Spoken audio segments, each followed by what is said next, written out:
tó sẹ́ndì ní bóyá àná àbí ìjẹta. Sọlá àkọ́kọ́ ni pé màá gba ẹ̀yin ní ìyànjú pàápàá jùlọ ẹni tí ò bá kí ń ṣe àfà. So àwọn oníkẹ́ máa wo fídíò ẹni kankan ṣùgbọ́n tí ò bá ti máa ba ìmánì yẹn jẹ́ ẹni tí máa wà pé ìmánì òun ò gbé máa wò tó fi wá lọ fọ́ọ̀lù sínú trap wọn. Ẹni pé mo máa ń sọ gbogbo àwọn náà ti tuntun yìí pé gbogbo ilé ẹ̀sìn ṣíà ẹ̀sìn tí ṣíà ń ṣe kì í ṣe ẹ̀sìn Islam. Àwọn èèyàn ń béèrè dáadáa ṣùgbọ́n ibi tó ń gẹ́gẹ́ dé yìí ibi tó dé yìí tó ti bẹ̀rẹ̀ sí ní ó ti ń wọnú ọ̀rọ̀ kankan tájọ tú gbogbo ẹ̀ síta dáadáa bí ìdílé láìka mo láwọn brothers mi kọ̀ọ̀kan tán sẹ́ni mẹ́sì sí mi ẹ sọ̀rọ̀ ń pa báyìí mo busy díẹ̀ bàbá jùlọ mo wà ní orí ìrìn àjò these days so ibi tí mo wà yìí tó tún láìkè kí n kó mẹ́lẹ̀ ní kí n tún travel ní ọ̀la so ọlọ́run wọn ṣe ní ìrọ̀rùn àmọ́ síwájú kí yá tó máa lọ ọkọ̀ mẹ́fẹ́lẹ́ yìí ti preamble ni mo róhun àti àfa rẹ̀ which is àfa Berende brother àtàwa ni àfa àti ẹni ṣùgbọ́n brother àti àwa ni àfa Berende so àwa lè má jẹ gbogbo ìdí àpẹ ṣùgbọ́n àwọn pàtì tèmi kan náà ìdí àpẹ ní so bọ̀dá mi ni àfa rẹ̀ tó ti yé tó tá bá ń pè wọ́n ní bákan wọ́n rò bóyá bọ̀dá tiwa ni wọ́n so ṣùgbọ́n àwọn náà wọn gbọ́ àwọn nǹkan kọ̀ọ̀kan yé bí ọmọ tọ́lé àyè náà sì gbọ́ yé so ni wọ́n wá láti wá sàlàyé fáwọn èèyàn lẹ́nu kẹgbẹ́ sínú làákàyè ọlọ́run fún wa ńlá àkàyè linatadabbaru bihi wa linatafakkaru bihi faqat kìí ṣe pé mujarradu pé kankan naqala laka akhbaran thumma tu'minu bi hadhihi al-akhbar duna an ta'mala fikrak kí wọ́n náà má ṣe lò làákàyè rẹ̀ láà utita hadha al-haqq wọ́n fún wa làákàyè yìí ọlọ́run máa fún wa ní alam naj'al lahu 'aynayni wa lisanan wa shafatayni wa hadaynahu an-najdayn gbogbo nǹkan láṣẹ fún yín kọ́lọ̀ mọ́ náà òjíṣẹ́ fún wa gan làákàyè lásán mumayyiz ni ntọ́lọ̀ fún wa yìí ó fún wa ní natamayyazu bihi an ghayrina min makhluqatihi ntọ́lọ̀ fi mọ̀ yáza wa míza kan inú àwọn ẹ̀sà téèyàn fi ń jẹ́ ènìyàn tọ́lọ̀ fún ọmọ ènìyàn òun làákàyè òun náà sì ni manutu at-taklif nahnu mukallaf wọ́n la ìsìn bọ̀ wá lọ́run tó láti ní ẹ̀sìn ṣíṣe wọ́n bí wá léèrè bó láti sẹ̀sìn bó láti sáyé wa wọ́n ní bí màlúù wọ́n ní bí ewúrẹ́ wọ́n ní bí igi wọ́n ní bí odò torí kíni torí pé àwọn méjèèjì lọ́lọ́run fún làákàyè so tọ́lọ́run bá fún àwọn màláìkà náà ni so àwọn náà wọ́n bá wà fi sílíkì al-mas'ulin àwọn tọ́lọ́run ó bi léèrè ṣùgbọ́n kò sí làákàyè ọlọ́run fáwọn ní làákàyè dọ́lọ́run bá ti ní ẹ máa ṣe wọ́n máa ṣe lọ́nà wọ́n ní rẹ̀ o ló fi lẹ́yìn àwọn màláìkà ni la ya'suna Allaha ma amarahum wa yaf'aluna ma yu'marun ẹ máa ṣe wọ́n máa ṣe lọ́ ẹ máa ṣe wọ́n bẹ̀rẹ̀ ṣùgbọ́n àwọn àtàlìjànú ló fi jẹ́ pé àwọn méjèèjì ni ọlọ́run ó bi léèrè bó lẹ̀ sáyé yín náà ká tó wá máa lọ ìpìlẹ̀ ọ̀rọ̀ àwọn àfáà ìdí ẹ̀ àfáà yìí ń challenge lánàá ní sọ pé èyí tó bá bí dá àbátọ́lẹ́ kí ló dé ṣe báwọn tẹ́lẹ̀ mọ́ wípé àwọn èdè tí ọ̀dá ni èyí tó bá bí dá náà àwọn tí wọ́n bí dá lè ní jáde wáyé so béèrè tó béèrè ni pé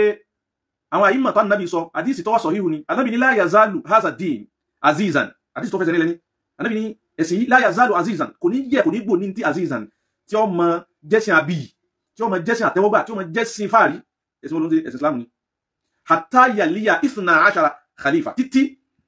yóò mọ ẹ̀sìn wọn mọ níyì ni ẹ̀sìn wọn mọ ga sí ni títí tó fi di pé àwọn khalifa àwọn tí ó rọlé tí wọ́n mọ sí ààyè tá ànábì wà tí wọ́n fi pé méjìlá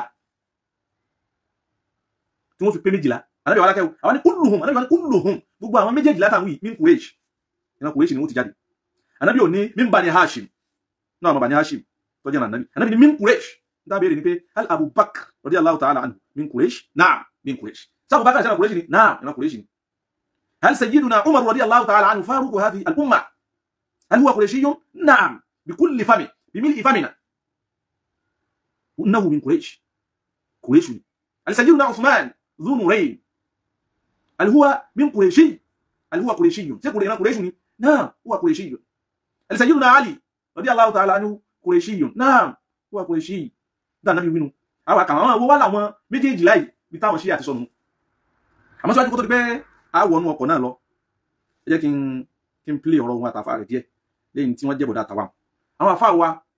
Fadilatu Sheikh al-Professor Abdul Razak Abdul Majid Alaro tí wọ́n gbogbo àpẹẹlẹ dákọ̀ rìn àwọn ni innahu sharaful ashraf wa majidul amjad bí Professor Alaro bá jẹ́ ọmọ Ìlọrin ni onísìn kan tó kù tí lọ́rin wọn fi ṣe fàárí sára lẹ́yìn lónìí gbogbo lẹ́yìn lónìí nínú Ìlọrin gbogbo Professor Alaro pé méjì nínú Ìlọrin yẹn lẹ́ni táà sọ yìí sọlá o yìí sàná o àmọ́ lónìí mithluhu la yujadu fi baldatina al-habiba wà lọ́mọ kí wíbí rẹ̀ sọ ọmọ wíbí rẹ̀ wà lọ́mọ wíbí rẹ̀ sọ ní àgbékalẹ̀ bí tiẹ̀ tó bá tún lò ní ìhun só ní farada bí tiẹ̀ hafidhallahu shaykhana wa saddadallahu khutah wa hafidhahu min kulli su'in wa makruh lọ́nkọ̀ dáàbò wọn ní ọmọ tí bí ọlọ́run ṣàánú wọn pín ọlọ́run wá ṣàánú lọ ní òfin mọ́ta wá lọ rẹ̀ wá jẹ́ lómi ni wọ́n ni ẹ̀mú Professor Alaro wá ní ẹ má bínú ọgbà wọn bí okò kò sínú kẹta tẹnu ẹgbà tí ó ní irú lágbàjẹ fún alùmí pẹ̀lú bọ́lọ̀ ti ṣe Professor Alaro sí ní ìlọrin àánú ọlọ́run ni sí rílẹ̀ yẹn yẹn ò ní tán lọ ní fi Professor Alaro táwà lọ rẹ̀ padà wà sọ̀rọ̀ wọn inshallah yawman min al-ayyam sa'ati bi tarjamatihi ليس هذا فحسب بل أتحدث في مساهماته واجتهاداته العلمية أسرع قارئ pẹ̀lú ògo lọ́dọ̀ Ọlọ́run. So ẹnìkan tó dé ají ìjà mi wọn ní irú Professor Aláró àánú Ọlọ́run ni wọn ká má sọ̀rọ̀ púpọ̀ àmọ́ torí pé mi fẹ́ kọjọ́ yọ lọ púpọ̀ ẹjá wọ ìfẹ́ sọ̀rọ̀ Professor Aláró pọ̀ lẹ́yìn ìgbé ọ̀rọ̀ wájú kan tí wọ́n ṣàlàyé pọ̀ wọn ẹjá gbọ́rọ̀ àwọn àfa àṣírí àbúdá wa. Adúpẹ́ fún Ọlọ́run. Fẹ́ kẹ́ gbọ́rọ̀. Akábọ̀ sí orí ètò wa ètò yín ètò wa. Ètò tí wa kọ̀wé ètò yín ṣe àná. Àwọn ìbéèrè bàbá wa ń dá wọn lóhùn gbogbo ẹ̀. Ọlọ́run kí ó má ṣàbà fún wa ní kó fún yín. Ọlọ́run ti ní kí wọ́n bá wa ní ẹjọ́ gbogbo táà rí lórí. Fẹ́ fọ́ dẹ̀dẹ̀ ni. رب العالمين صلى الله عليه وعلى آله الطيبين الطاهرين اللهم صل على محمد وآل محمد وعجل فرجهم أدعوكم وبارك تمنك يا رب وعدوكم gẹ́gẹ́ bí ìbéèrè tí wáyé ìtàn kò síbi tí mo lè ti sọ ìtàn ní tó bá ṣẹlẹ̀ la máa sọ ní ìtàn. Ilé ìmọ̀fẹ́ gbé wá sá ilé ìkọ́ ẹ̀wọ̀n bìíràn ilé ìmọ̀fẹ́ gbé wá ní. Wọ́n ní gbàdá Ànábì kú sallallahu alaihi wasallam nínú àwọn sàbí ọ̀bàjẹ́ kí ni wọ́n fẹ́ bàtì ni wọ́n fi pé àyínú ọ̀bàjẹ́ wọ́n ní àná. Fẹ́ gbé lọ síbi tí àfa àbẹ̀rẹ̀ndé. Ọ̀dà bàbá kìíní ọ̀bọ̀dà dùn inspire. Mi ò fẹ́ gbàsùkò nínú ẹ̀yìn. Ìṣèkalẹ̀ kò ní kọ́. Bo ní Islam ọba wà ní. Ọkọ̀ kò sí bákùn torí wípé Ànábì èkó tó ti ṣètò ẹni tí ó gbà fóun lẹ̀ àdíwálé tó tà Ànábì ṣèkalẹ̀. Àfa àwọn abẹ́rẹ́ndé bọ̀dá wa ọ̀rọ̀ tẹ́ sọ pé Ànábì ò tí kú tó ti ṣètò lẹ̀ àlíwá ni ẹnu lẹ́yìn fi ń sọ ẹ̀mẹ́rì wa tó bá ti dìgbà míì so àwọn tẹ́ ń bá sọ̀rọ̀ pọ̀ so àwọn tí èsì ṣíà ni wọ́n ń gbọ́rọ̀ yín pé ṣíà nìkan nínú lẹ́yìn ni àwọn tí wọ́n ti gbé tó social media á dà sí so yìí tẹ́ wá ń sọ yìí brọ́dà wa èyí tẹ́ ń sọ yìí ẹ mú ẹ̀rí rẹ̀ wá tó bá di jọ́ mi bá ti sọ̀rọ̀ ẹ̀mẹ́rì wa. Ẹni tí wọ́n gbà fún ẹni tó ti lọ àmì ìwà wà papọ̀ báwọn sí nọ́mbà 1 láti pàṣẹ ní Ànábì láti pàṣẹ ní ara rẹ̀ owó ní nọ́mbà 1 kì í ṣe ọ̀rọ̀ bákùn ọkọ̀ sí bákùn lẹ̀ ọ̀sán láì ti lọ immediately àlè ti gbà ní kì í ṣe pé dákun wá wà. Kí ni tí àlè fi gbà sẹ́rí àwọn tí ó ti kú tó ti rùn ṣíà ò lẹ́sìn sí ọlọ́ọ̀ ìlà sí wọn lẹ́sìn ẹ bá ń gbọ́ ẹni tó ní kàn sí láyé òun lẹni tí wọn jájà 100 years sẹ́yìn kò mójútó gbèsè ayé rẹ̀ mọ́ ní tí ọkàn ọlọ́dá sí ẹni lẹ́lẹ́sìn ó ti gbà ó ti ṣe kinní kan àwọn arìnrìn tí àmẹ́jà gbọ́rọ̀ wọn díẹ̀ sí. Báwọn ní ọ̀bẹ̀rẹ̀ káyọ̀ dùn bàbá ìnàkàtọ̀ ẹ̀yìn bàbá yìí so bẹ́ẹ̀ kò mọ̀ sí ńlẹ̀ Ànábì kú àdìgbà yìí onídàpọ̀ méjì ń jẹ́ fún wọn sábà nínú Ànábì ká ní alọ́lá nílẹ̀ ọlọ́run bá ní àkọ́bẹ̀ ìkàkàtọ̀ méjì ọlọ́run bá ní ṣe méjì nínú ìwọ̀n mọ́yà ẹlòmíì kan àgbègbè bá ìsọ̀kan rẹ̀ ló náà bẹ̀rẹ̀ mọ́ nílùú kan ọlọ́ni. Ọlọ́run yìí báyọ̀ ṣe méjì lórí ẹ̀ tó fẹ́ ṣe yọ sọ̀fẹ́ ṣe ń bẹ́ẹ̀ pé ẹgbẹ̀rẹ̀ tí ó gbà ní Ànábì mú sọ ọ̀bẹ̀ ìkàkàtọ̀ méjì kó tó sọ pé á lùnà nílùú. Ibi tí ẹ wí ní ìsìn àfa àbẹ̀rẹ̀ndé kò sí ẹ̀rí mẹ́ àwọn àfa àbẹ̀rẹ̀ndé ní tí Ànábì kan bá ti fẹ́ lọ Ọlọ́run sọ pé ní tí ó gbà ní ẹ má bínú sá ìrọ̀lẹ́ lẹ́yìn ẹ mú ẹ̀rí rẹ̀ wá wọ́n fẹ́ mẹ́rin wá wọ́n ní Ànábì Musa alayhi salatu wasalam gbà tó fẹ́ kú láyé ẹ kẹ́ fi mọ̀ pé àwọn gan ọ̀rọ̀ wọn contradict ara wọn gbà tó Ànábì Musa fẹ́ kú láyé ó ní Haruna òun ni ó gbà lẹ́yìn ṣe bí Haruna kú sí Musa Ànábì Harun alayhi salatu wasalam mata qabla Musa alayhi salatu wasalam wa kana akbaru min usinnan ó sì ju Ànábì Musa lọ tẹ́lẹ̀ so Ànábì Haruna Ànábì Ọlọ́run ni láyé tiẹ̀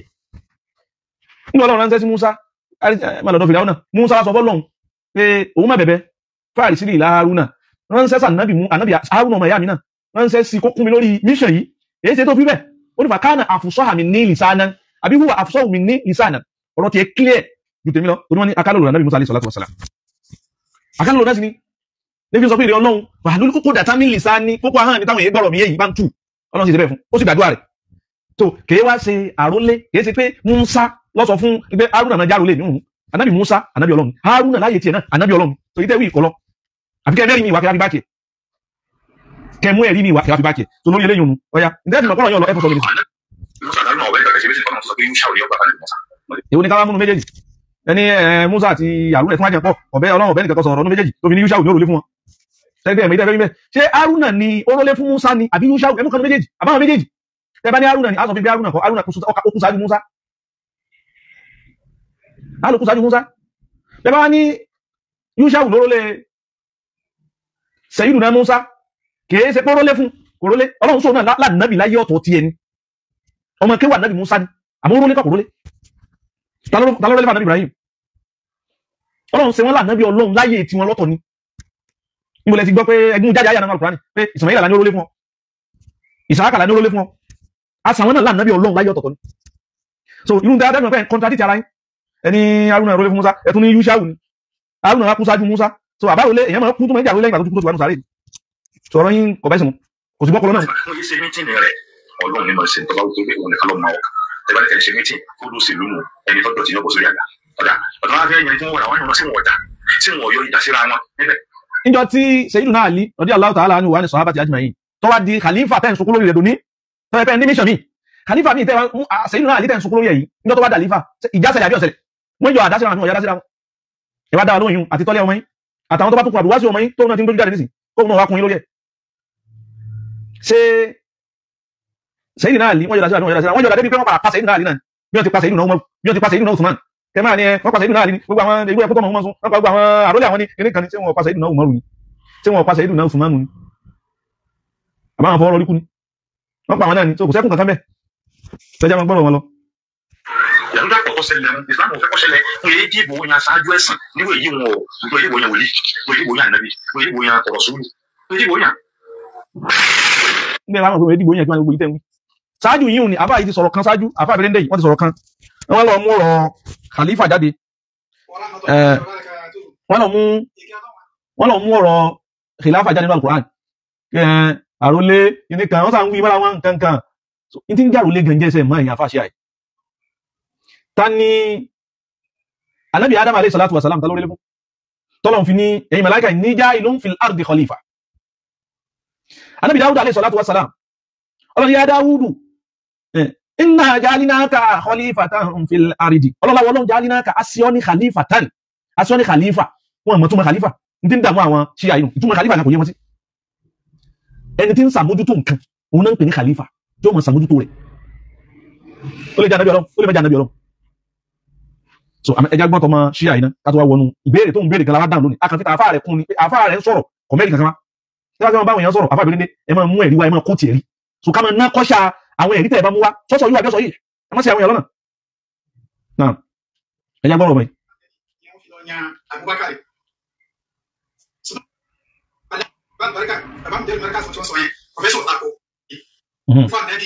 Abubakar àti olú ẹ̀ka ìlú Madina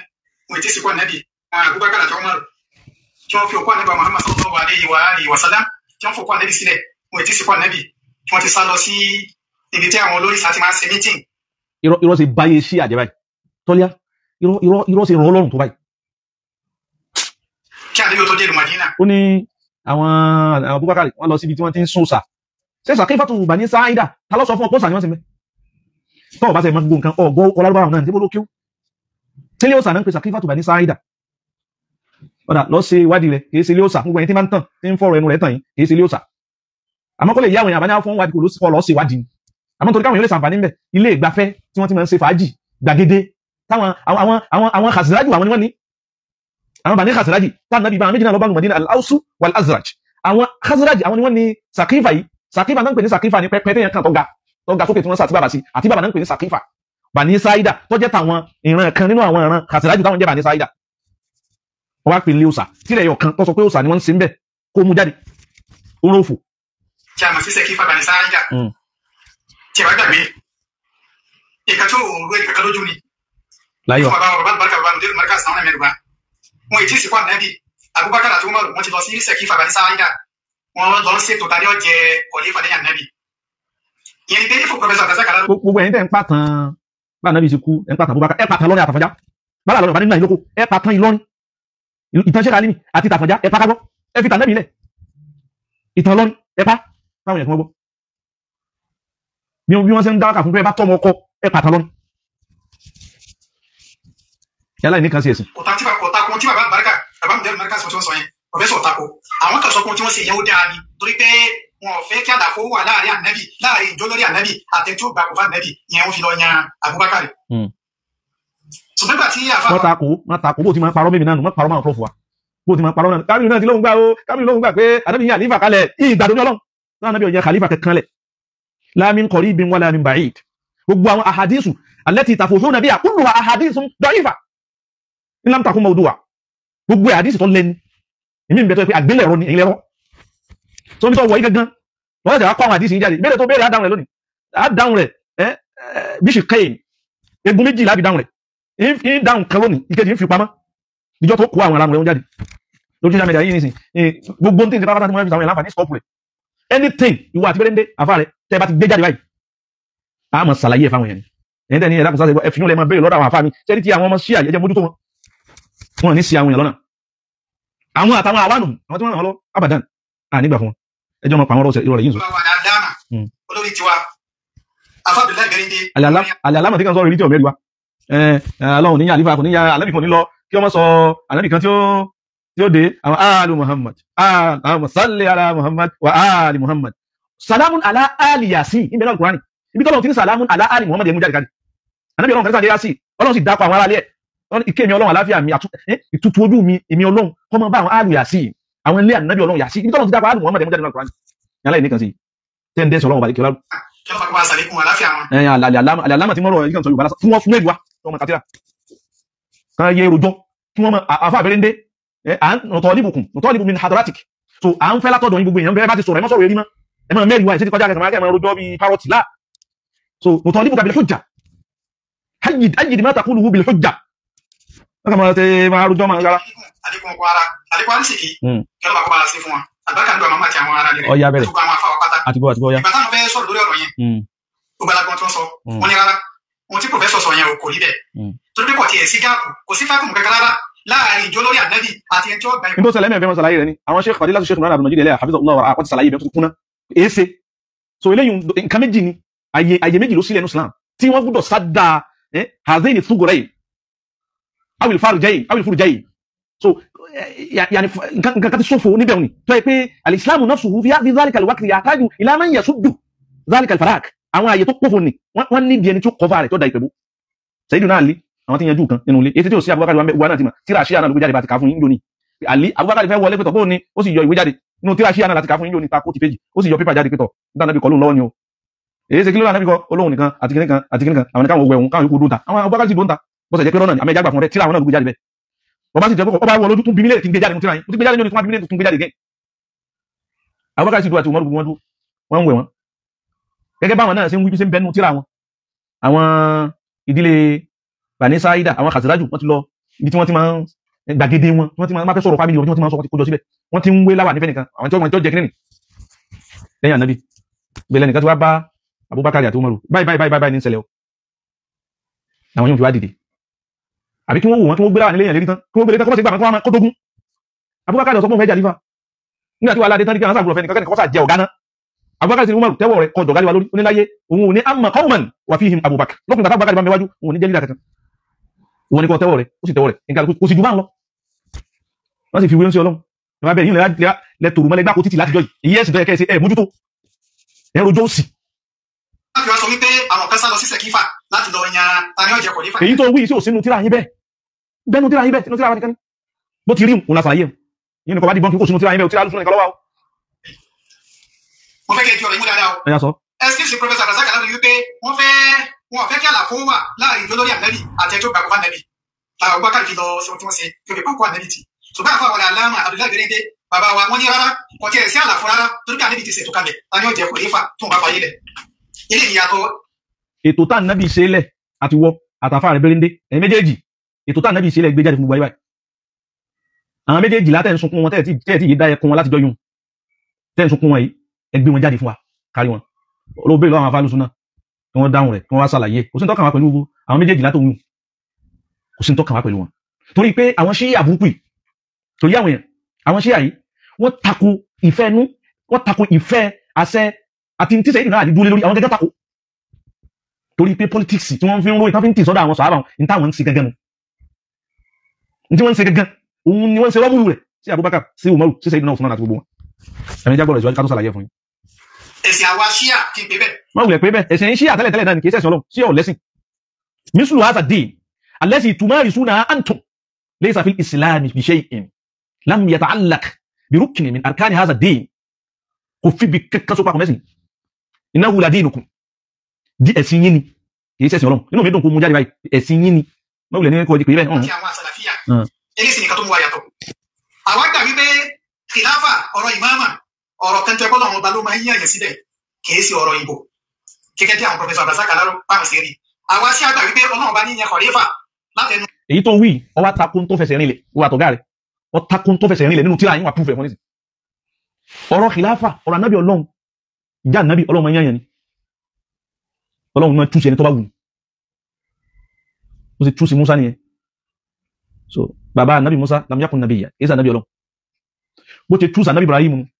bàbá anábì Ibrahim lam yakun nabiyya èyí sànábì ọlọ́run bó ti túnṣe anábì Dáwúdù anábì Dáwúdà bàbá rẹ̀ lam yakun nabiyya èyí sànábì ọlọ́run bí ṣe wọ́n túnṣe àwọn ẹ̀bí ṣe ń túnṣe àwọn èèyàn tó bá wù ní túnṣe ìwá túnṣe wọn yìí àti àwọn tó bá tún wọ ọlọ́run tó fẹ́ fi dá ọlá àbí tó bá fẹ́ dá ọlá fún wọn túnṣe ọba ṣe wù ní ẹ̀dìgbò ní o ẹ̀dìgbò ní o bí ọba wọ ọlọ́run ní gbọ́lá sí èyí tẹ̀ ń wí ìgbẹ́ wọn takọ̀ ọlọ́run àwọn àyímọ̀ wọn gbọ́dọ̀ jẹ́ pé ànábì Islam gbọ́dọ̀ tó báyìí ànábì gbọ́dọ̀ fi nǹkan báyìí lẹ̀ ọmọ àlóhun yẹn ànábì lọ́lẹ́sìn wọ́n sì ń pìrìsẹ́ǹtì rẹ̀ fún yín wàkà náà hàzà dínú nabiyyina rasulillah nígbà tẹ́pá ànábì lọ́lẹ́sìn wọ́n kọ́ ránà yàjálúnà rasulullah sallallahu alaihi wasallam bijambi khaliqina hasha an yakuna lahu fi hadha al-kawn niddan lam yakun lillahi nidd ọlọ́run ní gbákejì ẹ̀yin mùsùlùmí tẹ́gbọ́n mi ẹ̀mọ́ lọ gbá ànábì sẹ́gbẹ́ ọlọ́run ni ànábì èsì gbákejì ọlọ́run abadan innama abdul mukhtar ọlọ́run sáà lẹ́sà ni so wọ́n táwọn wí jagajagba ni ànábì ọlọ́run máa lọ adírẹ́sì kan ó ti fi wálẹ̀ lórí tọ́tọ́ ọ̀nà una al-Qur'an itasimu bihablillahi jami'an wala tafarraqu al-Qur'an ni dimu la tafarraqu lokun ten tun reti yan lai ni kan ṣe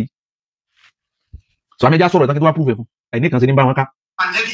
kọ̀rífà ló sì yẹn kọ́kàn Ànábì ó ti ṣètò gbé kalẹ̀ ṣùgbọ́n àwọn Professor Abdulrasaq Aláró àwọn Salafiyan kò àkídà àti wọn ní pé rárá èyàn lè dìbò yan ẹ bá para yín ẹ bá. èyí tó wí yìí tó fi ń bú Professor Aláró yìí àtàwọn Salafiya tó ń bú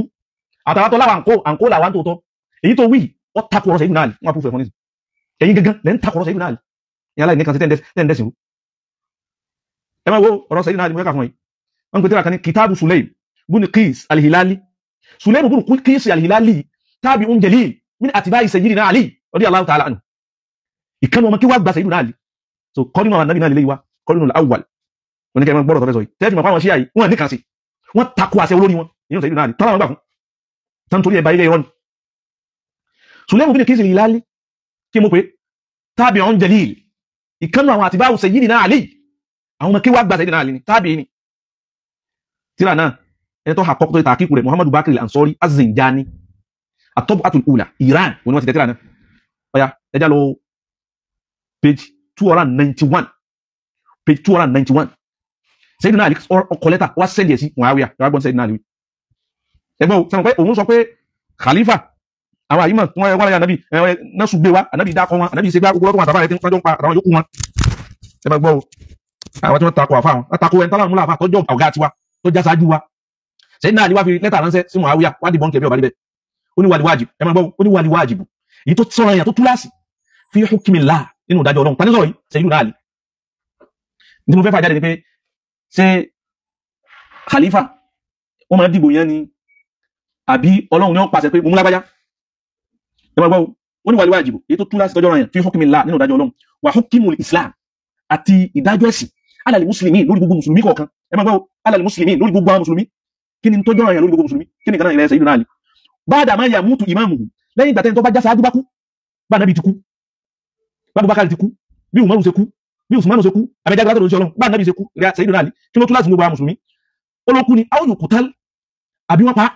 bí wọ́n ti pa Sayyidina Umaru bí wọ́n ti pa Sayyidina Usman dọ́ọ̀lán ẹni tó wá jọ lórí ọjọ́ ni tí ń ṣe àwọn èèyàn lọ́nà ni báwọn kan ti wà láwùjọ wa ní Nàìjíríà ní tí wọ́n ṣe àwọn èèyàn lọ́nà àti nílọrin pàpà precisely nílọrin tí wọ́n ṣe àwọn èèyàn lọ́nà àwọn muhtadiyan abẹni tí ń fa àwọn èèyàn mọ̀nà bí àwọn Professor Aláró bí àwọn Sheikh Imran Eleha àti irú àwọn tí wọ́n pọ̀ lọ́bẹ̀rún ni madhluman kana aw zaliman madhluman ẹni tí wọ́n ṣàbòsí fún ni eléri tó kù yìí aw zaliman àbóhùn lọ́jà lábòsí tí ń ṣàbòsí fáwọn èèyàn aṣáájú sáà ní tó bá ti kú ẹ máa gbọ́ àti ìdílé lọ halalu dam ẹni tí ó sọ ẹ̀ká máa pa àwọn èèyàn tó ṣe lẹ́tọ̀ ni tó jẹ́ kí wọ́n máa pa wọn pẹ̀lú dà aw haramu dam abẹni tí ó jẹ́ kí wọ́n pa àwọn èèyàn bí Sayyidina Usman tí Sayyidina Ali tó lóun fẹ́ gbà ó fi jọ ìdà àwọn tó fẹ́ pa Sayyidina Usman ti rọ kiri káàrọ̀ wáyé ọ̀dà òun náà Sayyidina Usman fi wọ́n lẹ̀ jẹun pa mí tá a bá ń jà mùsùlùmí méjì ọmọ kọjú sí àwọn tí máa pè mí nìkan kò sí wàhálà kí wọ́n ní o ẹ wá wo Sayyidina Ali ní sọ̀rọ̀ yóò pé ó fẹ́ sọ̀rọ̀ nípa bá ṣe yan olórí tí olórí kàbá ti kú wọ́n ní tó sọ̀rọ̀ yẹn nínú òfin ẹ̀sìn òun ni pé tó sọ̀rọ̀ yẹn lórí gbogbo mùsùlùmí tó kù òun ni pé aláyàmà bá dà áyàmúta ìmáàmù tí ìmáàmù wọn wá ti kú tán ní tọ́jà sáájú wá ti kú tán ní tó sọ̀rọ̀ yẹn lórí gbogbo mùsùlùmí yóò kú táwọn èkú òun ni kí ni alla ya'malu amalan ẹ máa gbọ́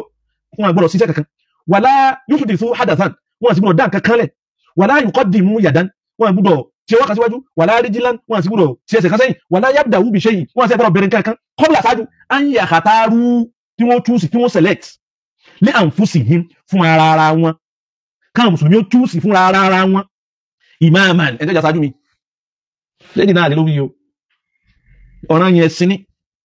wọ́n gbọ́dọ̀ tí ì ṣe nǹkan kan wọ́n gbọ́dọ̀ tí ì gbókù bọ́lẹ̀ wọ́n gbọ́dọ̀ tí ì gbókù bọ́lẹ̀ ní sẹ́yìn náà ní sọ ni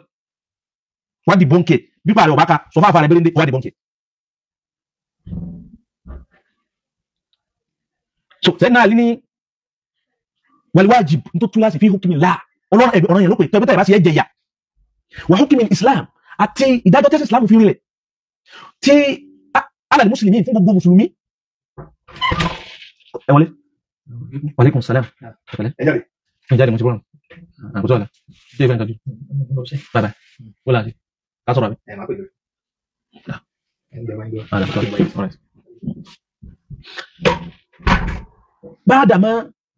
báàdàmá yà mútu ìmáàmù tí ìmáàmù wọn bá ti kú tán tó tú láàsì fún wọn orí kíni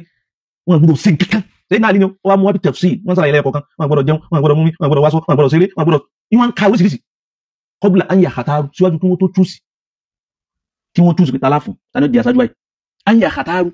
ikhtiyar kí wọ́n sẹ́sà kí wọ́n sàṣàyàn lé àǹfóṣì fún ara wọn imaman ẹni tó jẹ́ aṣáájú fún wọn àfihàn tó jẹ́ alábòjúkúrò aliman kan rí pé onímọ̀ ni wọ́rẹ̀ àn tí wọ́n rí pé alájàṣẹ́ ni alásàjẹ́ ni àrífàn bil qada ẹni tó mọ̀ nípa àdájọ́ ẹ̀sìn ni wà sunna tó sì mọ̀ nípa sunna tàbí tẹ̀ntàkù yìí yajma'u amrahum tó kó wọn jọ sójú kan náà gbogbo àwọn àtàwọn ṣẹlẹ̀ tó kó wọn jọ bí wíta bákàrí ṣeun wa yahkumu bainahum tí wọ́n mọ̀ sí dájọ́ láàrin wọn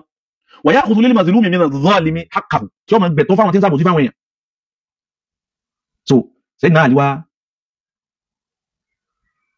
ó sàlàyé rẹ̀ lọ so èyí tí wọ́n wù ó ti àfa ẹni tẹ́ ń parọ́ mọ́ àfa àtiwá tẹ́ ń parọ́ mọ́ òun náà sẹ́kìnì òun ní jà yìí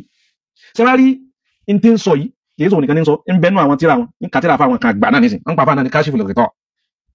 so ibi tí àwọn ṣíà ìmàmíyà ń pè yín sí òun fẹ́ sàlàyé eléyìí ká kọ́kọ́ yanjú eléyìí náà kí wọ́n kọ́kọ́ dúró pé èyí táwọn Professor Aláró sọ tí wọ́n náà wà lẹ́yìn wọn tààtò lẹ́yìn wọn ni so èyí tí wọ́n wí ni wọ́n tẹ̀lé Sayyiduna Ali ni Sayyiduna Ali òun náà tẹ̀lé nǹkan ó tẹ̀lé oúnjẹ ọlọ́ ó tẹ̀lé àwọn tó ṣáájú rẹ̀ minal khulafa ar-rashidin àwọn ẹni tó ṣáájú ẹ̀ wa ha'ula'i al-khulafa lam yuhdithu min anfusihim shay'an bal ittabahu waqtafu min haja rasuli sallallahu alayhi wa sallam alladhi rasama lahum nta nabi kọ́lé fún wọn òun wọ́n tẹ̀lé so kílẹ̀ bí wọn Sayyiduna Ali wá di bọ́ǹkì òun wílé ẹjá gbọ́rọ̀ ìsájú sí ìrọ́ ti báyé wọn jẹ́ àwọn ṣíà ẹ bá para yín ẹ bá dùn ayé lọ́bẹ̀kẹ́ sí pé fún yín ìyẹn lè sí nǹkan yìí ilé ní àkídà àwọn àsàlàfíà ìyẹn ló fà tó fi gba Abubakar Umar Usman Muawiya Yazidu tó fi gbà ní àwọn kúlàfà wò wọn. yẹn ti pa àgbà wọn ní kúlàfà wò wa Sayyiduna Ali náà gbà wọn ní kúlàfà Rasuli sallallahu alayhi wa sallam qablahu so òun ní Sayyiduna Ali gẹ́gẹ́ òun ló fi rinlẹ̀ talọ́sọ̀rọ̀ yìí Sayyiduna Ali fúnra ẹ̀ lọ́sọ Sulaym bin Qais tọ́jẹ́ tábí amin atba'i Sayyidina Ali òun lọ́sọ̀rọ̀ yìí òun ló gba ìgbà náà kẹ́sọ̀ lọ́sọ̀rọ̀ òun ló gbé ẹgbà wá bó sì ṣe rí nìyẹn Risalatu Sulaym òun ni wọ́n ń pè lẹ́nu tíra yìí ẹ bá kí ó débẹ̀ ọ̀yá ẹjá gba ẹjọ́ tí ó tó lò sí. kò ní bẹ̀rù ọlọ́run ọba yíyan látẹnu ànábì. bàbá wa lẹ́gbẹ̀ẹ́ ní jẹ́ kí ọlọ́pàá wa sàlẹ̀ wọn láfẹ̀ fún wọn wọ́n á sọ̀rọ̀ kan wọ́n fẹ́ kí ẹ̀wọ̀n ya mùsùlùmí kẹrù ní sọ̀rọ̀ yìí. ọ̀yá sọ ẹ̀wọ̀n ya Muslim. ẹ̀rí bẹ́ẹ̀ bá ti ń kúrọ́ ọ̀rọ̀ yóò máa ká lónìí yóò máa kọ́ lẹ́nu náà. ẹ̀fà gbọ́rí wípé ìgbà tí ọlọ́run bẹ́ẹ̀ fẹ́ yan ọ̀kan náà ìgbà tí wọ́n fẹ́ yan ọ̀kan nínú àwọn ànábì ọlọ́run ìjẹ́ ẹ̀fà gbọ́rí wípé wọ́n dìbò wọ́n ní pátì méjì tàbí pátì mẹ́ta wọ́n tó yan ànábì wa Nuhu alayhi salam. olódò ni ọ sáà nábì ẹ fi lẹ́mọ̀ tí wọ́n lọ wọ́n fẹ́ gbé àwọn àyímọ̀ wọ̀nyí sẹ́gbẹ̀ẹ́ àwọn ànábì ọlọ́run àwọn àyímọ̀ wọ̀nyí wọ́n fẹ́ gbé wọn sí ẹgbẹ́ àwọn ànábì ọlọ́run kí ni sọmúrì khulasatul qawli fi haula'i al-a'imma ànábì sallallahu alayhi wa sallam òun ni ashara ilayhim bi qawlihi yani kìí ṣe páwọn táwọn àwọn ṣíà tí wọ́n ń pè láyìmọ̀ kìí sáwọn ànábì gbà lè wà sílám ọ̀rọ̀ náà fẹ́ kílẹ̀ ànábì sallallahu alayhi wa sallam ó ní la yazalu hadha ad-dinu azizan ẹ̀sìn yóò níye kò ní bò azizan ní tí wọ́n mọ̀ gásí hatta yaliya min ba'di sallallahu alayhi wa sallam isna ashara khalifa tí ó fi di pé tàbánkà eléyìí jẹ khalifa jẹ abubakar jẹ umaru jẹ usmanu jẹ aliyu jẹ muawiya jẹ hasanu jẹ tàbánkà títí islam yóò máa expand sí ni islam máa gbòòrò sí ni níta nàbí sọnù la yazalu azizan kò ní yẹ kò ní gbò ní tọ́jẹ́ pé ewé rẹ̀ yóò máa dúdú yóò máa green egbò rẹ̀ yóò máa takun sí hatta tó fi di pé islam máa ga sí ni dàtà sábà bukari wà ní islam ṣe ga tó tàṣkò umaru ga jùmẹ́ lọ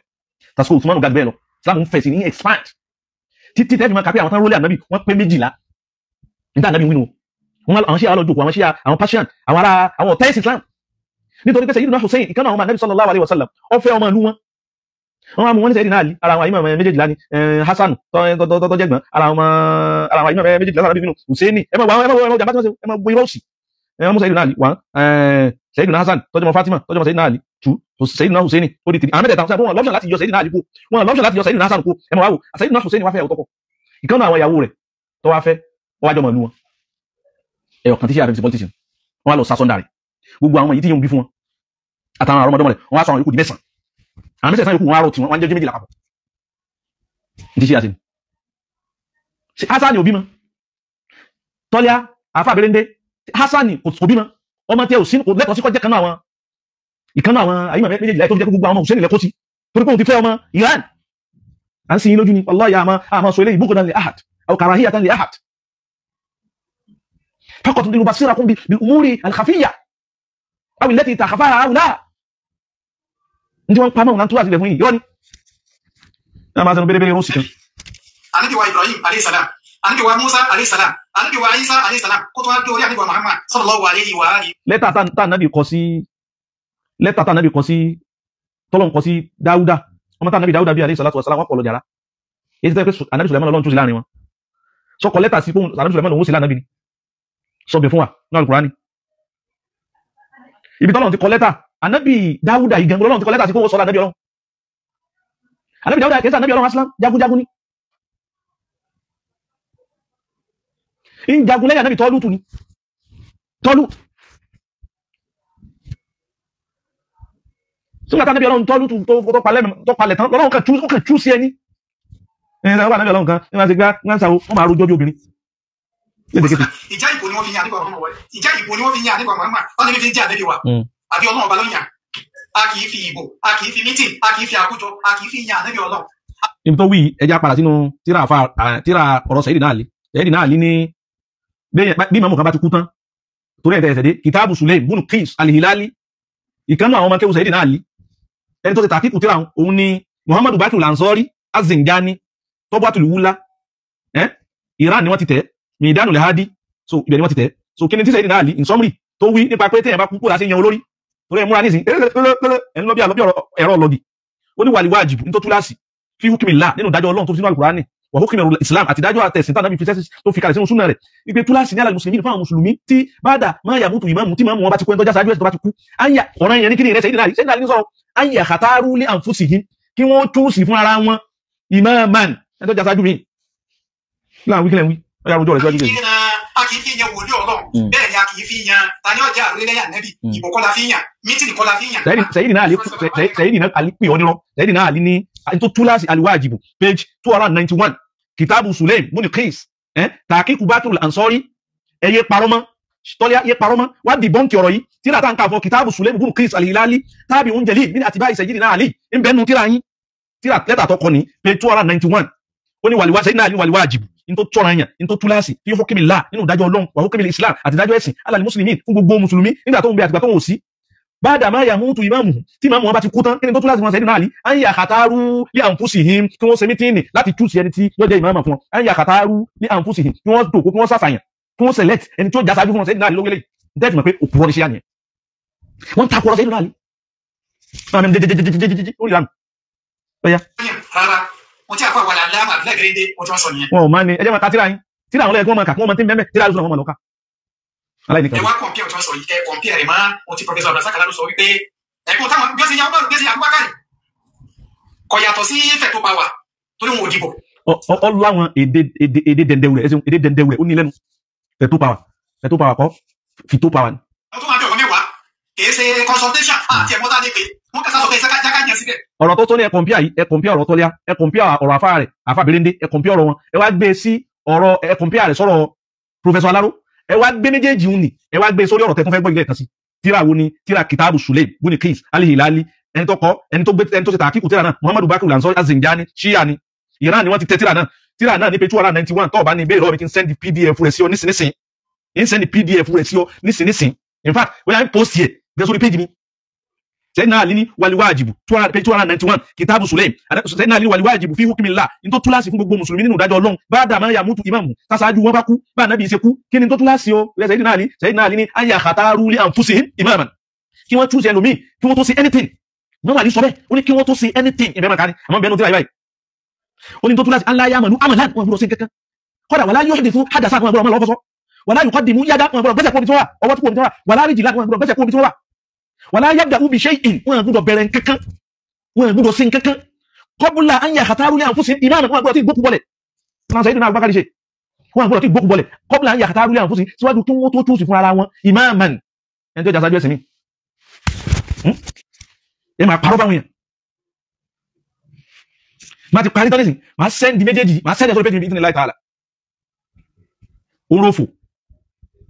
ẹjọ́ parọ́ sí ti ẹni wọn náà ni Professor Abdulrasaq tí wọ́n wáyé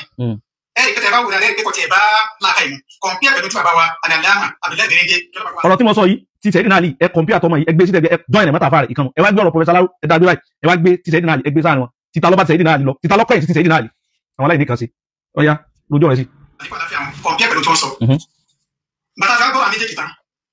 wọ́n á fẹ́ kẹ́ jẹ́ ká gbọ́ ọ̀rọ̀ kíláàsì bàbá àgbàkà bàbá Mudirul Markaz kí ló bá pa àṣàlẹ́kọ̀ọ́ láfi àwọn àti ẹ̀bí gígùn àgbàkà nígbà màmá àti àwọn ará rẹ̀ nísìlẹ̀ tafadal. الفرق العقدية أكرمكم الله عاقب وسي سني أكرمكم الله شيعي أكرمكم الله شيعة بينسا àkọ́kọ́ ní pé mùsùlùmí làwọn méjèèjì. ọ̀rọ̀ tí bàbá Mudiru sọ yìí torí pé wọ́n ní ṣíyí wọ́n differentiate láàrin àwọn ṣíyà torí ṣíyà kó sírísì àmọ́ àwọn tí wọ́n pọ̀jù tí wọ́n sì jọga àwọn ṣíyà àwọn ni àṣíyàtù al-ithna àṣàríyà títọ́lẹ̀ àti àtàfà àbẹ̀rẹ̀ndé tí wọ́n ń ṣe yìí tí wọ́n ń pè àwọn èèyàn sí Nàìjíríà yìí tó bá jẹ́ pẹ́lẹ́ yìí ni Mudiru bá ń sọ á sọ pé rọ Mudiru pa níjẹ́lẹ̀ kèfèrí wọn kèfèrí òun ni wọn so kí wọ́n sọ̀rọ̀ síwájú díẹ̀ sí kèfèrí òun làwọn ṣíyà Nàìjíríà ṣíyà lẹ́yìn wáyé kèfèrí ni wọ́n parọ́ mọ́ Ọlọ́run wọ́n parọ́ mọ́ Ànábì wọ́n sì parọ́ mọ́ àwọn ọmọ Ànábì kayfa yakunu muslimin yaftaruna ala rasulillahi akathi wa ala ali baytihi ba'dahu iftira'at kayfa yakununa muslimin abadan mùsùlùmí tán jẹ́ yẹn ìkọ́lẹ̀tọ̀ sí ìmáàmà ju kejì lọ ìkọ́lẹ̀tọ̀ sí ìmáàmà ju kejì lọ ìkọ́lẹ̀tọ̀ sí ìmáàmà ọmọ náà ní repeat ẹ̀ ju kejì lọ akramakumullah ìkọ́lẹ̀tọ̀ sí ìmáàmà ju kejì lọ. àwọn ẹlòmíì lè bọ́ta ní sẹ́ kò yí ẹni farabalẹ̀ kò yí ẹ̀ tẹ́lẹ̀ màmá ẹgbẹ́ ẹ̀ṣẹ́ tó ń bọ̀ ọ̀rọ̀ mímọ̀ lélẹ̀ mímọ̀ tí mo dẹ̀ ń wí kì í ṣe orí sísọ ìṣàròsọ so bó ṣe rí yẹn òun ni. ẹ̀yọ́ màá yọ nínú Islam gbogbo alágbọ́n tí bàbá àgbàkà bàbá Mudirul Markaz gbogbo alágbọ́n tí wọ́n sọ. wọ́n láwọn sẹ́ẹ̀tì méjì kan wà nínú Islam kò sí ẹjọ́ tako àwọn náà làwọn Ahlu Sunnah àti àwọn Shia. kìí ṣe ahakọ àwọn Ahlu Sunnah kìí ṣe Ahlu Sunnah ọ̀yà ń sọ. gbogbo sẹ́ẹ̀tì òkú tẹ̀ bá rí ọ̀ndà àwọn méjèèjì ni wọ́n wà nípìnlẹ̀ Shia Ahlu Sunnah. kò sí ti ń jẹ́ bẹ́ẹ̀ kò sí ti ń jẹ́ nípìnlẹ̀ Shia Ahlu Sunnah kò sí ti ń jẹ́ bẹ́ẹ̀ mùsùlùmí oní gbogbo ìlàyà Nabi sallallahu alaihi wasallam kò sí pátì kò sí fẹ́kọ̀ بين المسلمين كلهم على صعيد واحد وفي قلب رجل واحد طبعا نفرق كم به في حياة رسول صلى الله عليه وسلم ألا تدلنا عليه صوم جمع ثم بعد رسول صلى الله عليه وسلم الخليفة الراشد سيدنا أبو بكر رضي الله تعالى عنه كسفرقه في الإسلام ثم بعده الخليفة الثاني سيدنا أبو عمر رضي الله تعالى عنه توفي اللي يدو يسدلون كسفرقه كلهم على صعيد واحد وليون كان يقول لك ثم بعده عثمان رضي الله تعالى عنه كسيتين جابوا الاسلاميه كين جابوا ني بيله ان شيعه ني كين كسيتين جابوا فلما تولى سيدنا علي رضي الله تعالى عنه الخلافه بعد سيدنا علي وابو سوريا كري وابو سوريا سي وابو سوري كين ìgbà làwọn ṣe ṣímọ̀ kọ̀ ní ìlú ní bẹ̀rẹ̀ sí ní yọjú jáde yóò sẹ́yìn náà lílù àmẹ́ ọdún mélòó sẹ́yìn náà lílù mẹ́ láwọn kan náà pa tí wà láṣẹlẹ̀ láàrin Sayyidina Muawiya àti Sayyidina Ali ìgbà lọ́rọ̀ síyà tó ṣẹlẹ̀ láwọn tọ́kẹ́ nípìnlẹ̀ tí Islam pinni lójú Ànábì tántọ́ bẹ́ẹ̀ tí Islam pinni lẹ́yìn wájú Abubakar tántọ́ bẹ́ẹ̀ gbogbo irọ́ tẹ́ ń pa fáwọn ẹ̀ tí wọ́n pa fún tẹ́ ń pa fáwọn ẹ̀ lẹ́rù pé ẹ máa parọ́ ni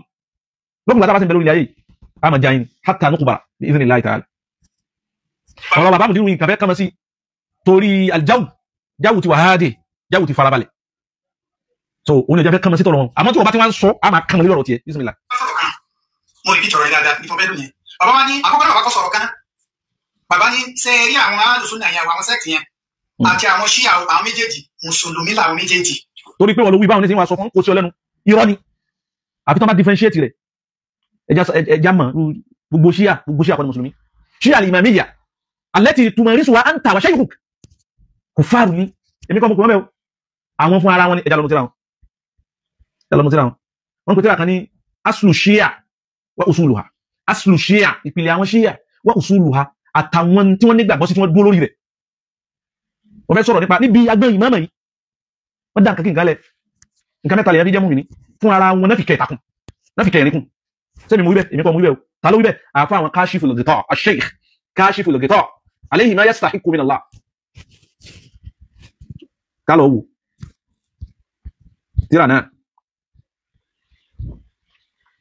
tíra náà ni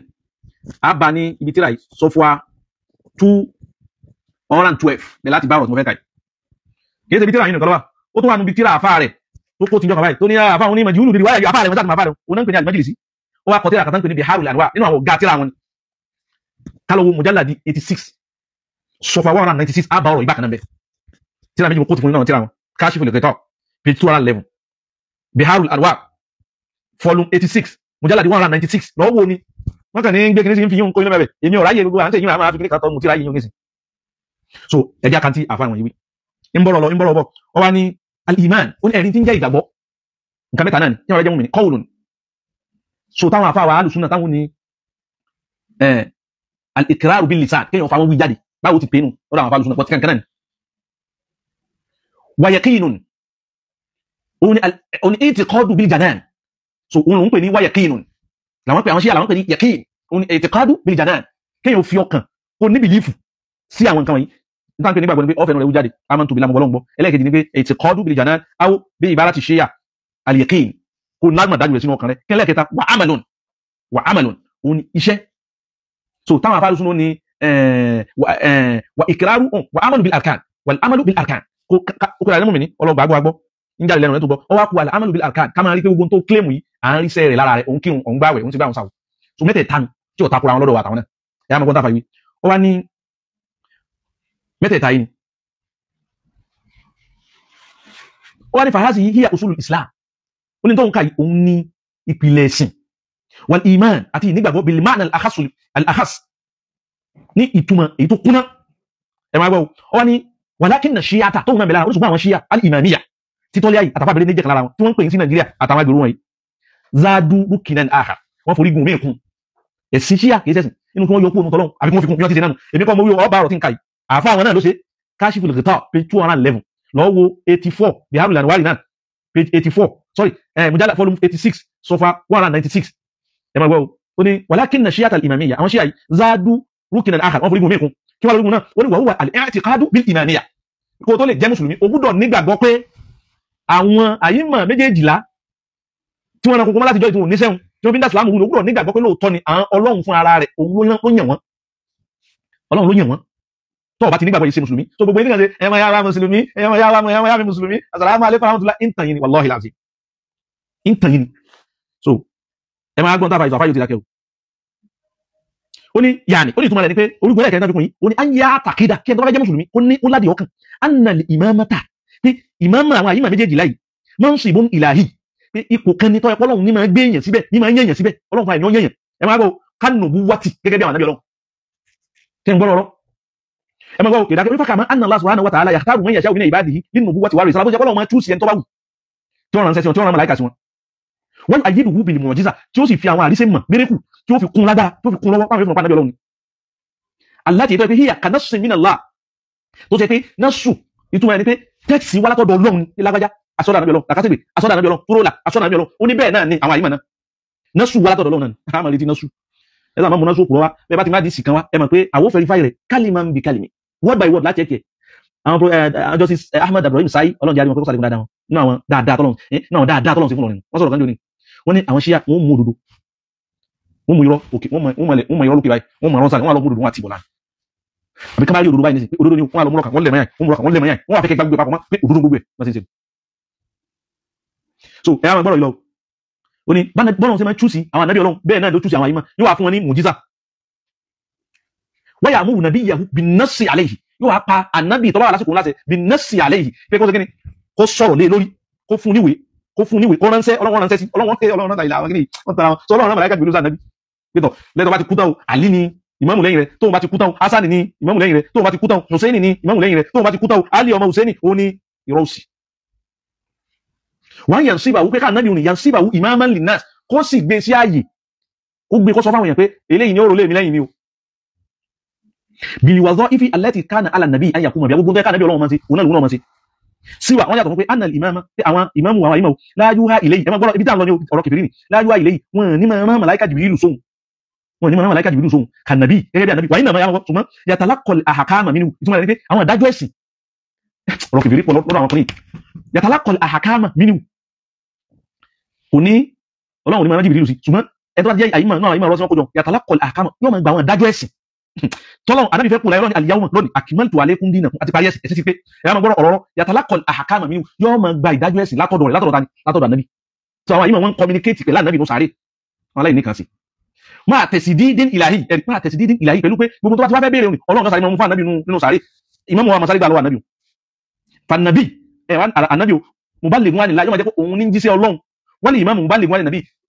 àyímọ̀ tó bá wà lórí sítì yóò máa gba ọ̀rọ̀ látọ̀dọ̀ ànábì náà fi kó gbogbo àwọn ìranù náà fi kó jọ wọn kàn jí wọn sùn wọn sì parọ́ wọn gbé àwọn àyímọ̀ wọn kalẹ̀ gẹ́gẹ́ bí àwọn ànábì ọlọ́run tinú tí àwọn láti kélé yóò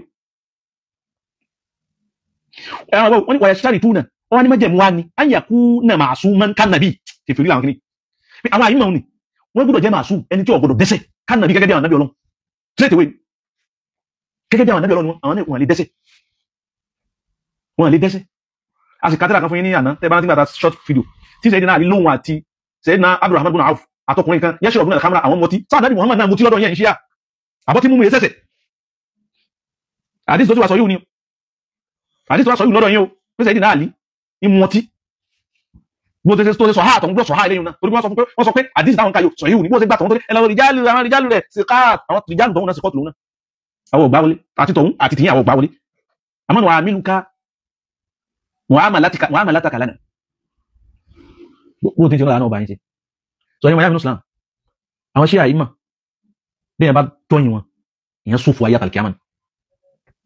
ẹ máa gbọ́ wọ̀nyí sára tó ó ní wọ́n ṣe ní májẹ̀mú ẹni tí ó jẹ́ ìmámù ayakuna ma'suman kó jẹ́ ni tọ́lọ́hun ti pérégedé ń jẹ ẹsẹ̀ kò gbọ́dọ̀ kò ní dẹ́ṣẹ̀ kánàbí gẹ́gẹ́ bí àwọn anábì ọlọ́run ánìlẹ̀ kátọ́ yìí kọ́nà àwọn gbọ́dọ̀ ṣàṣìṣe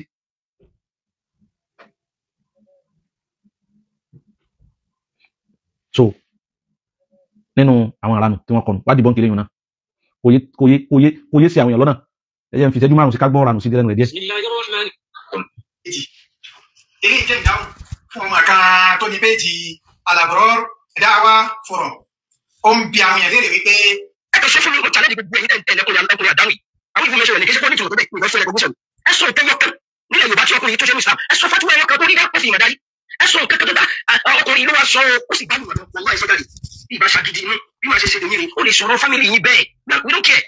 èmi wá fi àsìkò yìí sọ fún wípé lára achievement bàbá ilé ká mẹ́wàá fún ọ ṣùgbọ́n lára achievement bàbá tá a sì gbọ́ láti ẹnu àfáà kan tó gbajúmọ̀ nílẹ̀ Yorùbá òun náà ni wípé bàbá declare àwa ṣíà ní mùsùlùmí àárín àfáà. achievement nu aláwa yóò dùn wá yóò bàbá tó ń sọ yìí yóò wù wá ọba àpò àwọn achievement mẹ́wàá ló lè sọ àṣẹ ìbéèrè mẹ́wàá kó márùn péré nutalibuka bi khamsatin minha faqat min tilka al-injazat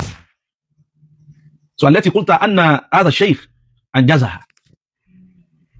akan nídi márùn péré mọ́wùlẹ̀ mú mẹ́wàá wá márùn péré ní kó fún wa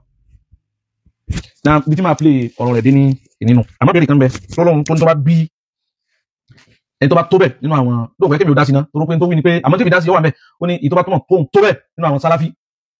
so kó wá dákọ àwọn àyímọ̀ méjèèjìlá àbáwọn tí wọ́n kún wọn so àwọn tó kọ́ bí lákọ̀ọ́kọ́ ní òsì lára wọn àwọn tó abẹ́lẹ̀ kejì kún mo rí pé mo wà ń bẹ̀ òun ló jẹ́ kí n fẹ́ wá ṣàlàyé wá dáhùn rẹ̀ àmọ́ ìwọ tó béèrè láwọn afọ́ ọ̀fẹ́ kó ṣàlàyé kó fẹ́nu rẹ̀ ṣàlàyé ìwọ tó béèrè láwọn afọ́ ọ̀fẹ́ kó fẹ́nu rẹ̀ ṣàlàyé so kó gbé àwọn ọ̀rọ̀ wa alákọ̀ọ́kọ́ ni pé o lè ní ká ṣàlàyé àwọn àyímọ̀ méjèèjìlá torí pé kò sáré súnà kankan tó nígbà kó sáà àyímọ̀ méjèèjìlá àìlágbọ́yé ẹ̀sìn onídàá ìlàmù àìlágbọ́yé ẹ̀sìn onídàá ìlàmù tó gẹ́gẹ́ bí a ti sọ lẹ́ẹ̀kan náà fún àfa àbẹ̀rẹ̀ndé nílò sọ pé ìjà ànábì Ọlọ́run kan bẹ tí wọ́n fi politics yàn tí wọ́n ń sigbá tí wọ́n ń sàwò ta ló sọ fún ibi wọn fi politics yàn mo lè fáyà Al-Qur'an sí yu'til mulka man yasha ọlọ́run náà gbé ẹni ọba wù sípò either by selection either by al-intikhabat bóyá ẹdìgbà ìfọ́tì ẹdìgbò ní o àbí selection lẹ́sẹ̀ o èyí tẹ́ bá wọlé sí Allahumma malikal mulk ọlọ́run ló ní gbogbo ọlá tí a máa sọ lálórí ẹ̀ bó ti mọ́ ní ọ́fíìsì rẹ̀ tọ́jọ́ gáhùn ọlọ́run ló ní ní mọ́sálásí tọ́jọ́ gáhùn ọlọ́run ló ní àdúgbò tó wà ní ọlọ́run ló ní gbogbo bí a bá wọlé wà láyé kèé wá tẹ táyé nìkan gbogbo ipò ẹ̀sìn tó bẹ̀ láti di ìjà nàbí ọlọ́run ìjẹ́ òṣùlù ọlọ́run tó ti ṣe ọlọ́run kọ́lá tó fi gbogbo àwọn khulafa ar-rashidun wọ́n débẹ̀ la bi maqidaratihim wala bi quwwatihim wala bi maqayidihim walakin bi ikhtiyarin minhu subhanahu wa ta'ala wa bi istifa ọlọ́run ti sàlàyé al-Qur'ani òun lòun ṣe istifa ẹ̀tọ́ wọn ọlọ́run máa ń túsì kó lè tó ti ṣe ọlọ́run tó gbọ́dọ̀ ti sọ ọlọ́run Allahumma malikal mulk wọ́n lọ bá tó ní gbogbo ọlá tí múlíkà man tasha ẹni wá wọ́n lọ bẹ́sí ẹ wá sọ́ di bàbára bó ti wọ́n tẹ́kíníkà Tinubu ṣe wà mẹ́rin lóòótọ́ fọ́tí ló gbé débẹ̀ alaysa bi ilmi Allah tí kìí sọ́nà ló gbé débẹ̀ tí kìí sọ́nà ló gbé débẹ̀ lọ́jà àwọn ọmọ ọba ìlú lọ lókun sí ṣéèkù wàláwù yá sí mú kàmínà wọ́n ti ń lò wọ́n ti fẹ́ ti pẹ́ wọ́n sì tún lò tó tún pọ̀ sílẹ̀ láàáfíà ìjọba ti wá wà mẹ́rin alaysa bi ilmi Allah tí kìí sọ́nà ló gbé wọn síbẹ̀ ni àwọn tí ó tún bọ́ bẹ̀ lẹ́yìn tí wọ́n tí kìí pẹ̀lú ọlọ́run ló fi débẹ̀ kìí pẹ̀lú agbára ọlọ́run kìí pẹ̀lú ìmọ̀ ìtúsí ọlọ́run ọba ní ẹ wá sọ di bàbàrà àwọn àtẹ́gbẹ́ béèrè tó béèrè kò yíyọ ní lásàlàyé bàbá rẹ̀ kan padà sínú Al-Qur'ani ká má fọjú ọ̀rọ̀ ilé sọ̀rọ̀ mọ́ kákan máa rojọ́ ká má yà wà ní Al-Qur'ani ká má dì sí wa fákọ̀tí tí kálukú retí mu so eléyìí ń bá wọn àwọn àyíma méjèèjì láyìí àwọn àhàdísù wa látọ̀dọ̀ Ànábì sallallahu alaihi wasallam ṣùgbọ́n Ànábì ó sọ pé àwọn ni wọ́n jẹ àrólé ọ̀nà sọ bísmìhì àwọn sí aláwọ̀ àdísì oríṣiríṣi lẹ́tì ikhtarahuha tí wọ́n hun fún ara wọn á sì dìbọ́n gbogbo ẹ̀ à ń retí rẹ̀ káyà túná bitilka al-ahadith al-maktuba wal mawdu'a gbogbo àwọn àdísì tẹ́ gbé kalẹ̀ tẹ́ gbélẹ̀ rọ wọ́n ti máa sọ láti fẹ́ láti ń tọ́ lábà rẹ̀ anta àti ànábì hadisin wahidin sahihin mutawatirin ila nabi min an-nabi sallallahu alaihi wasallam ó rí mú àwọn tẹ́lẹ̀ àtọ́gbọ́ faka anna fi udhunika wakr tó ń wéfù ẹ̀ àwọn rẹ̀ tánbọ̀ sí àwọn researchers tánbọ̀ sí research wọn tí rí gbé alájọ́ yìí à ń dúró dì ọ́ so bí àwọn àdísì rọrùn gbogbo àwọn àdísì àánà ti kà á ti mọ̀ à ń retí rẹ̀ náà máa dìbọn kẹlẹ̀ ọkọ̀ kan eléyìí irọ́ ni eléyìí irọ́ ni eléyìí irọ́ ni so nínú àwọn àdísì tó fẹsẹ̀ nílẹ̀ wọ́n ní dáka fún ilẹ̀ kan ó ń sọ ọlọ́run ní la yazalu al-islam aw hadha din islam yẹ islam yóò ní kò ní yẹ kò ní gbò azizani ti káyọ̀ bí parẹ́ anábì ní ara o dígbà ó anábì ní hatta lil ghaya yàní ghayatu i'tizaz al-islam tí islam ó fi máa gbòòrò tí ó máa ga tí ó máa wu àwọn èèyàn sí tí nǹkan kan ò ní ti wọnú ẹ̀ hatta tó fi di pé yaliya isna ashara khalifa ọ̀rọ̀ ń kílẹ̀ gan títí tó fi di pé yaliya yóò dé àrólé lẹ́yìn mi isna ashara àwọn èèyàn 12 kúlùhùn gbogbo àwọn tí ó sì wà lórí rẹ̀ ní kùrẹ́ṣì ní gbogbo wọn ẹ sì lọ́wọ́ nígbà tó bá yá padà tó kọ wọn lónìí àti kókò wọn ájò pàwọn kọ̀ọ̀rọ̀ òsì kan mẹ́kọ́ wọn pẹ̀lú àwọn àdísì rọ́tún fìgbélẹ́sẹ̀ àárín tí wọn náà káwò tó wá kakẹ́ni táwọn àfáà lónìí sọ̀rọ̀ yẹ kúlùhùn ní kùrẹ́ṣì alábi ní gbogbo wọn kùrẹ́ṣì ni wọn àwọn àṣọ gbogbo àwọn tí wọ́n jòkó lórí àgbèrè tí kùrẹ́ṣì ní gbogbo àwọn tí kùrẹ́ṣì ọ̀nà méjì níbi dáhùn àwọn méjì látọ̀ ní adákọ̀ ni kátó bá mẹ́ńṣẹ̀ kókọ wọn alákọ̀ọ́kọ́ ni pé kò sí àdísù kan tó wà sahih dhukira fihim ismu ha'ula'i al-a'imma tí wọ́n dákọ̀ àwọn àyímọ̀ tí wọ́n kó wọn sí kò sí àbáwọn àdísì àpẹẹlẹ̀ ọ̀ lọ́dọ̀ àwọn ṣíyà náà lọ́sùwà in tasarraba aw tasarrabati mithlu hadhihi al-ahadith fi kutubi ahli sunnati wal jama'a tẹ́bá lè bá wọn bóyá tíra méjì péré ni àwọn àfáà sì dọ̀wọ́ àfáà rẹ̀ àdísì dọ̀wọ́ ìfúsì kì í mọ́ dọ̀wọ́ àfáà rẹ̀ gan dọ̀wọ́ ìfú ni hisan wa ma'na aqilan wa nakila kò bá làkàyìn kò bá ń tọ́nà gbé wa so alákọ̀ọ́ bàtà náà bí sọ pé Islam yóò máa ga títí yóò máa gbòòrò sí yóò sì máa wà àwọn èèyàn ṣe títí tí ó fi di àwọn abẹ́rẹ̀ nígbà tí kánábí ò tó kú bí Islam dé ní àwọn àmà àtọ̀ nígbà tó bá bá bọ́ bẹ́ẹ̀ bí tọ́ padà fẹ́ dé ní so gbé jù tánàbí wà lábẹ́ gbé jùlọ ní clear Umaru so gbé jùlọ gbé jùlọ máa fa àwọn ọdún tí wọ́n sí lásìkò ẹnì kọ̀ọ̀kan tó fi mọ̀ pé eléyìí nínú àwọn alamatu nubuwati nabi sallallahu alaihi wasallam nínú àwọn àmì ìjà nàbí Ọlọ́run an yukhbira bil akhbar aw bil ghaibiyya kánábí ọmọ sọ́n pa àwọn nǹkan kọ̀kọ̀ kọ́mọ sọ́n pa àwọn àsìkò kan tí ò tí ì dé nígbà táwọn bá ti dé yusaddiqu qawlahu àsìkò wọn ti ìgbà gbé wa yóò sì máa sọ́n tá nàbí wí yóò máa sọ́ lòdòdó so ọ̀nà méjì láti dáhùn alákọ̀ọ́lá dáhùn lẹ́lẹ́kejì ká lè parí ètò lọ́jọ́ tí ó gbọ́ ọlọ́kọ̀ọ́ ni pé gbogbo àwọn àyíkà tẹ́yìn wí àwọn tí ó rí àrólé nínú ìmú lè rí nínú àwọn tó pamọ́ nígbà náà bí ti máa sọ̀rọ̀ Ànábì sallam ó ní yàkàrí ìbòlè kàbátà yóò wó kàbátà wò níbo súsù wé kọ̀tẹ́ min al-Habasha alákùnrin kan pè ní súsù wé kọ̀tẹ́ àtàrà ọmọ Habasha ni ó jẹ yóò wó kàbá bí wọ́n ti kọ́ tí ń ṣe gẹ́gẹ́gẹ́gẹ́gẹ́ àsìkò náà bọ̀ wá min alamati sáà fásitì àlìkàmù bá súnmọ́ nínú àwọn àmì táàrí pé wọ́n wó kàbá ẹni tó sì wo Ànábì ní súsù wé kọ̀tẹ́ níta nàbí wí nínú àwọn àdísì làbárí tà nàbí wí fún wa ọ̀pọ̀ lọ́mọ so gbogbo bọ́lá wo ṣe wá àwọn làbárí tà nàbí wá fún wa yìí research àkàmù kìí sàwọn ìdájọ́ faqat akhbar làbárí lásán so la yatarattabu ala hadhihi al-akhbar shay'an la yatarattabu ala hadhihi al-akhbar shay'un kankan kò tú láti fún wa láti máa retí rẹ̀ pé ìlànà ká máa retí rẹ̀ hàn faqat na'lamu biha qurba as-sa'a kájà fi mọ̀ pé àlìkàmà Ọlọ́run ti súnmọ́ ni o tí wọ́n fún alábàárẹ̀ sínú kì í ṣe ìdájọ́ ẹ̀sìn tó jẹ́ pé tàbá ti yájí àwọn Ọlọ́run bẹ́ẹ̀ náà lélẹ́yìn àwọn àyímọ̀ yìí so ìdáhùn alákọ̀ọ́sọ́ àwọn alùsùn náà ká máa wá àyímọ̀ tani táwọn àwọn kọ wọn àwọn afáwá ṣe jihad wọ́n sì gbìyànjú sábúrú kí wọ́n sì gbìyànjú pé alágbájá tán bá ráwọn kí àwọn kọ̀rọ̀ inú so tí wọ́n mọ̀ sọ pé nǹkan lélẹ̀ àwọn afáwá sì gbìyànjú wọ́n sì sàlàyé rẹ̀ làwọn ìtìlẹ̀ adá tún wọn ni wọ́n ti yóò sì bú náà fi ha ọkọ̀ yóò bú náà fi ha so àwọn afáwá sàwọn gbìyànjú kan àwọn afáwá tí wọ́n jẹ́ afá gidi àwọn méjèèjì láwọn ni wọ́n kàn láti rí àwọn kólà fáwọn mẹ́rin kọ́kọ́ bẹ́ẹ̀ ìjìdíhádá ti ní kí é ṣe náà sún mí ní sallallahu alaihi wasallam ìjìdíhádá tún kọ́ ìṣìbún ọkọ̀ tí ó tún àwọn méjèèjì láwọn akáwọn fún àmàmà retí àwọn àdísì rọ̀ tó fẹ́ gbé wá fún yín tó fẹ́ fi sìn lọ́nà ìtagbọ́ ìyànjọ́ jẹ́ olùkùn aláìjẹ́ olùkùn alọ́run ẹ súnmọ́ àwọn ọmọ yín ẹ súnmọ́ àwọn ìyàwó yín ẹ súnmọ́ àwọn olólùfẹ́ yín wọ́n máa gbọ́ àwọn ọ̀rọ̀ yìí kí wọ́n máa gbọ́ àwọn ọ̀rọ̀ yìí kí wọ́n máa gbọ́ wọn kí wọ́n lè rọ́nà mà wọ́n lè fọ̀nà mà wọ́n so àtàwọn afáwa àtàwọn olólùfẹ́ ọlọ́mọdé sílẹ̀ àti màná ربنا لا تزغ قلوبنا بعد إذ هديتنا وهب لنا من لدنك رحمة إنك أنت الوهاب والسلام عليكم ورحمة الله تعالى وبركاته